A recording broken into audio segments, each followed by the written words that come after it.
विद्यार्थ्यांनो, आज आपण बुद्धिमत्ता चाचणी विभाग 4 मधील आकलन या घटकातील कोणकोणते प्रश्न प्रकार येतात ते बघूया. आणि त्या प्रश्न प्रकारांमधला हा एक घटक आहे सूचना पालन.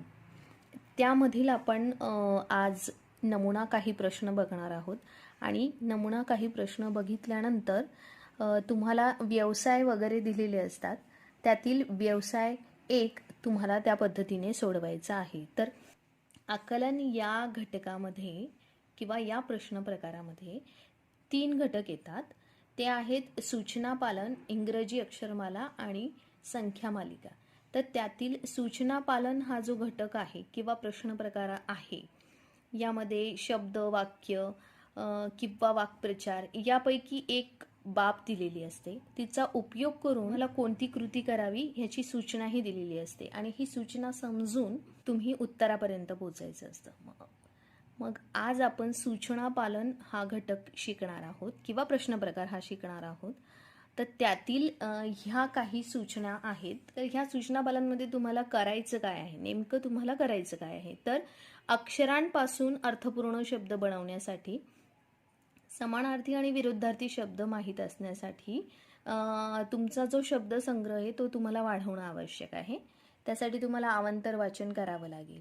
आणि पुढचं आहे शब्द उलट क्रमाने वाचणे, म्हणजे शब्दाच्या शेवटच्या अक्षरापासून सुरुवातीच्या अक्षरापर्यंत तुम्हाला वाचत जायचंय. म्हणजे उदाहरणार्थ इथे दिलंय बघा, सागर हा शब्द उलट क्रमाने वाचल्यास त्याचा शेवटचा जो अक्षर आहे र, ग आणि सा या पद्धतीने तुम्हाला तो वाचायचा आहे. म्हणजे त्याच्या उलट क्रमाने वाचल्यास रगसा हा शब्द तयार होतो. म्हणजे या पद्धतीने उलट क्रम असतो. पुढे म्हणजे दिलेले आहे शब्दाची सुरुवातीचे अक्षर किंवा शब्दाचे पहिले अक्षर म्हणजे डावीकडील टोकाचे अक्षर, शब्दाची शेवटचे अक्षर म्हणजे उजवीकडील अक्षर असे असते. म्हणजेच उदाहरणार्थ वाचनालय हा शब्द दिलेला आहे. मग वाचनालय या शब्दातील वा म्हणजे सर्वात पहिलं अक्षर, जो तुमचा डावा हात असतो ती डावी बाजू आणि जो उजवा हात असतो ती उजवी बाजू, म्हणजे डावा आणि उजवा हे तुम्हाला कळलं पाहिजे, तेव्हा तुम्हाला हा प्रश्न कळणार आहे. मग वाचनालयामधील वा हे डावीकडील पहिलं अक्षर आहे, तर य हे उजवीकडील पहिलं अक्षर आहे. मग तसंच हे जे ना आहे ते अगदी मधोमध येणारं अक्षर आहे. ते डावीकडेही नाही आणि उजवीकडेही नाही, मग एकदम मधोमध येणारं जे अक्षर आहे ते आहे ना. तसंच शब्दातील एखाद्या अक्षराच्या उजवीकडील आणि उजवीकडील किंवा डावीकडील अक्षरांचे स्थान ठरवताना त्या अक्षराला वगळून त्याच्या लगतचे पहिले अक्षर धरावे आणि याच क्रमाने पुढील अक्षरांचे स्थान मोजावे. उदाहरणार्थ यांनी दिलंय पसायदान हा शब्द, मग या शब्दातील मधोमध येणाऱ्या अक्षराच्या पुढील अक्षर दा हे आहे.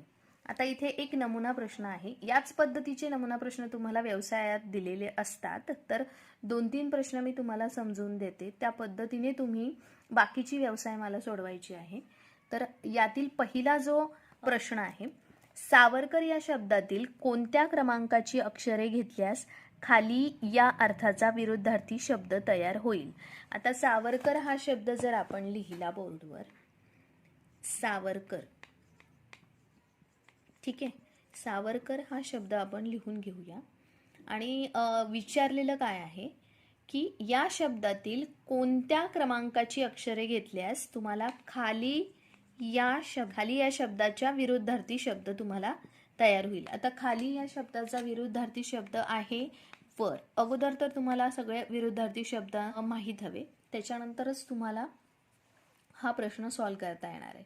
आपण खाली या शब्दाच्या विरुद्धार्थी शब्द वर आहे, बरोबर.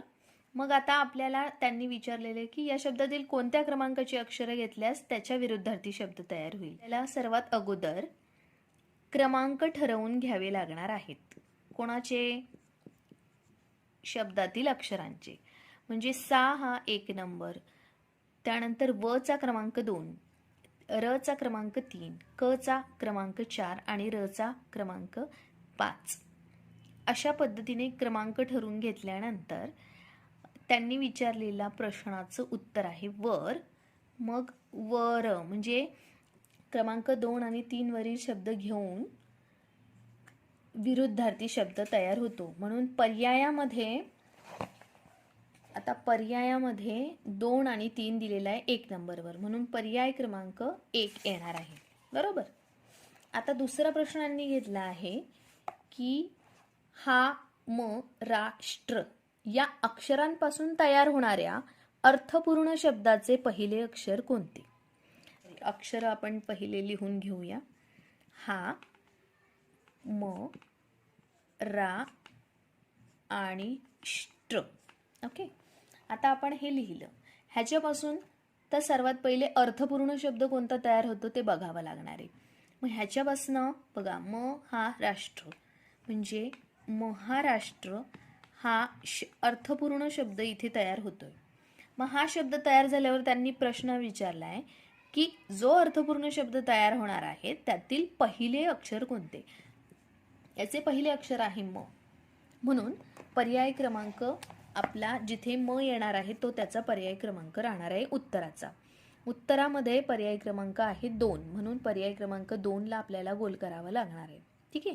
आता पुढचा प्रश्न आहे, विचार हा तलवारीपेक्षा बलवान आहे. या वाक्यात किती 3 अक्षरी शब्द आहेत. आता या ठिकाणी तुम्हाला किती 3 अक्षरी शब्द आहे हे तुम्हाला शोधायचे इथे. तर इथे विचार हा तलवारीपेक्षा बलवान आहे, यामध्ये विचार हा झाला 3 अक्षरी एक शब्द, हा एकच अक्षरी आहे. तलवारीपेक्षा आता हा 3 अक्षरापेक्षा जास्त आहे. बलवान पण 3 अक्षरापेक्षा जास्त आहे 3 पेक्षा कमी आहे. म्हणून फक्त विचार हा जो शब्द आहे तो एकच शब्द 3 अक्षरी शब्द आहे, म्हणून 1 हा उत्तराचा पर्याय असणार आहे. पण पर्याय क्रमांक कितीवर 1 आहे, 3 वर. 3 वर दिलाय, म्हणून पर्याय क्रमांक 3 ला गोल करावं लागणार आहे, जे इथे केलेलंच आहे. या पद्धतीने तुम्हाला मी 3 जे प्रश्न समजावून दिले त्या पद्धतीनेच तुम्हाला व्यवसाय 1 मधील 16 प्रश्न दिलेले आहेत. 16 प्रश्न हे त्याच पद्धतीने तुम्हाला सॉल्व करायचे आहे. आता ह्या व्यवसायमालेतील एक प्रश्न मी तुम्हाला सोडवून दाखवते.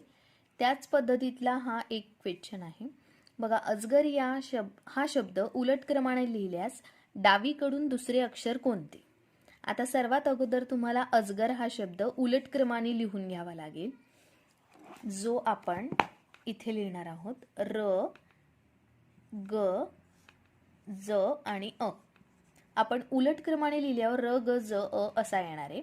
आणि मग आपण विचार करायचा की त्यांनी विचारलंय उलट क्रमाने लिहून डावीकडून दुसरे अक्षर. आता डावी आणि उजवी बाजू तुम्हाला समजली पाहिजे. डावी बाजू आहे ही आणि उजवी बाजू आहे इकडची. ठीक आहे. ही डावी आणि ही उजवी. ठीक आहे. मग डावीकडून त्यांनी दुसरे अक्षर सांगितले आहे, तर हा आहे पहिला आणि हे आहे दुसरे अक्षर. डावीकडून दुसरे अक्षर आहे ग, म्हणून उत्तराचा पर्याय क्रमांक जिथे ग असेल तो त्याचं उत्तर असणार आहे. म्हणजे त्याचा उत्तराचा पर्याय क्रमांक आहे 2, तर तुम्ही इथे 2 ला गोल करणार आहात. ठीक आहे. आता याच पद्धतीने बाकीचे जे स्वाध्याय किंवा व्यवसाय मालेमधील प्रश्न आहेत ते तुम्ही सॉल्व करायचे आहेत. तुमचे काही सजेशन असल्यास तुम्ही कमेंट करू शकतात. माझ्याशी कॉन्टॅक्ट करण्यासाठी तुम्ही मला कमेंट करूनही विचारू शकतात.